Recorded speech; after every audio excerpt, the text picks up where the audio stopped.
Hutan mangrove ini adalah hutan yang memiliki peran besar untuk daerah pesisir karena memiliki ciri dari perakaran dan posisinya di daerah pasang surut. Sehingga keberadaan mangrove ini dia bisa mencegah abrasi pantai. Kemudian juga untuk penanggulangan bencana tsunami sangat baik karena bisa mengurangi resiko kerugian maupun korban. Kemudian dia juga bisa melindungi masyarakat dari intrusi air laut sehingga daerah pantai airnya terjaga, air bersihnya, dan juga bisa mensterilkan racun-racun dari jebakan lumpur-lumpur yang dia lakukan melalui proses perakaran mangrove. Kalau kita lihat akar-akar mangrove ini banyak bisa menjebak lumpur yang bermanfaat untuk lingkungan. Mangrove ini banyak sekarang dimanfaatkan oleh kalangan sebagai sumber oksigen ya, karena kemampuannya menyerap oksigen sangat banyak, kemudian menyimpan karbon, sehingga bagi penanggulangan untuk mitigasi perubahan iklim ini sangat dibutuhkan. Saat ini dunia sedang mengalami pemanasan global dan mangrove ini memiliki potensi penyerap karbon yang sangat banyak. Kemudian juga oksigen yang dikeluarkan oleh hutan mangrove sangat bermanfaat untuk keberlangsungan keseimbangan ekosistem di bumi ini. Dan juga untuk mencegah adanya angin badai di daerah pesisir mangrove ini sebagai sabuk alam, sehingga bisa mengurangi kerusakan yang ditimbulkan akibat adanya badai. Sumatera Utara ini memiliki mangrove yang cukup tebal dan masih cukup baik, namun juga banyak kerusakan akibat dari konversi menjadi penggunaan lain seperti tambak, perkebunan dan sebagainya. Namun kita bisa melihat beberapa masyarakat sudah bisa mengembangkan dan merehabilitasi mangrove dengan secara mandiri dan dukungan berbagai pihak. Harapan kita mangrove di pesisir Sumatera Utara ini semakin hari semakin lestari sehingga masyarakat bisa mendapatkan manfaat. Nah, seperti yang kita saksikan di Kampung Nipah ini, ada wisata hutan mangrove di mana awalnya adalah lahan yang terdegradasi kemudian direhabilitasi, dan saat ini tidak hanya kita melihat hijaunya mangrove, tapi masyarakat bisa mendapatkan tambahan penghasilan dan kita lihat kesejahteraan juga meningkat di sini. Dan nelayan-nelayan bisa menikmati kepiting, udang dan biota laut yang tadinya hilang kembali lagi sekarang. Kita lestarikan mangrove dari yang kita mampu.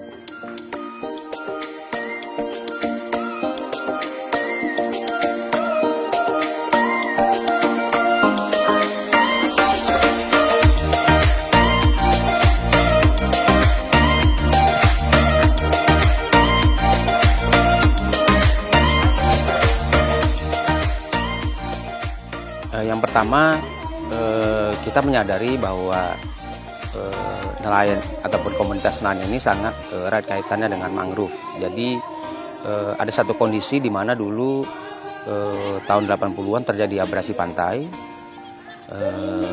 tahun 90-an terjadi abrasi pantai. Jadi kita mengambil inisiatif untuk menanami mangrove yang ada di sini, karena mangrove kan berfungsi untuk tempat berpijahnya berbagai macam biota laut.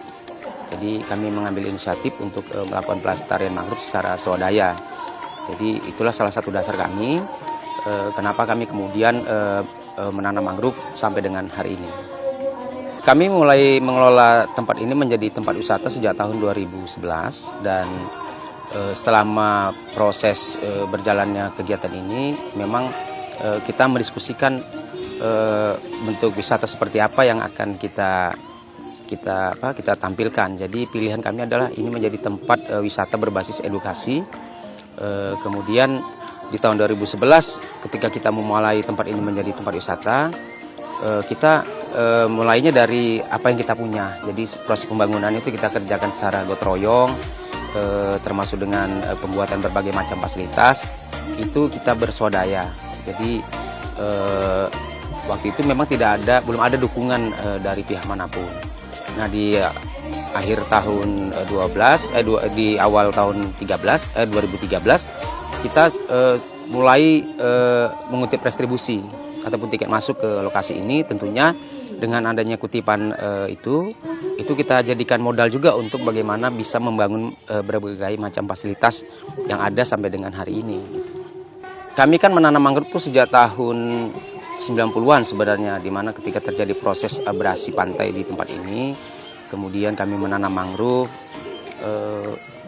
dan ini kan kawasan hutan lindung, jadi pilihan yang paling strategis adalah bagaimana kita tetap menjaga hutan, kemudian dari hutan ini kita bisa memanfaatkan hutan secara ekonomi. Jadi pilihan adalah bagaimana tempat ini kita jadikan ekowisata, dan dampaknya tentu ketika ini dikunjungi orang, tentu ada income ya, ada income bagi masyarakat ataupun pengelola ataupun kelompok yang mengelola tempat ini. Jadi pertama dari restribusi, kemudian dari penjualan berbagai macam makanan di sini, seafood dan lain sebagainya. Juga ada souvenir, produk-produk olahan dari hutan mangrove ya. Contohnya ada kerupuk jeruju, ada sirup dan dodol yang kita produksi. Nah, dari situ kita mendapat income untuk ke Lombok, dan tempat ini memang dari awal kita kelola secara kolektif melalui kelompok konservasi mangrove Muara Baimbai. Jadi izin yang kami gunakan di tempat ini adalah izin dari Kementerian Kehutanan melalui skema perhutanan sosial. Jadi izinnya adalah hutan kemasyarakatan. Nah, itulah yang menjadi payung hukum bagi kami untuk mengelola kawasan hutan lindung ini untuk dijadikan ekowisata mangrove. Karena itu regulasinya, jadi kawasan hutan itu memang langsung dikelola oleh kementerian. Jadi kabupaten kota tidak memiliki wewenang untuk mengelola, jadi tidak ada perda, cuman dia langsung diatur oleh peraturan Menteri Kehutanan dan Lingkungan Hidup.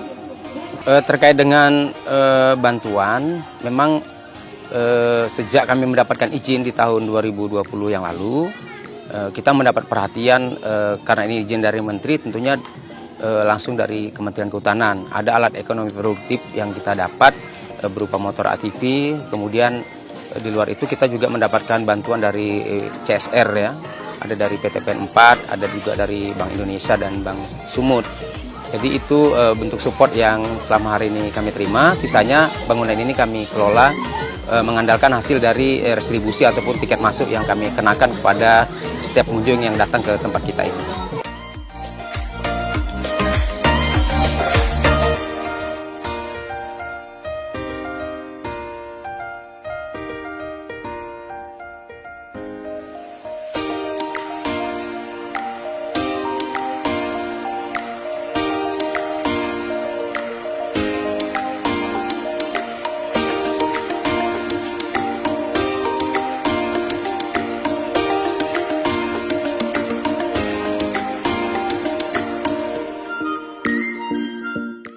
Assalamualaikum warahmatullahi wabarakatuh. Mari majukan pariwisata Sumatera Utara. Ayo ke Pantai Mangrove, Kabupaten Serdang Bedagai, Sumatera Utara. Sumut bermartabat.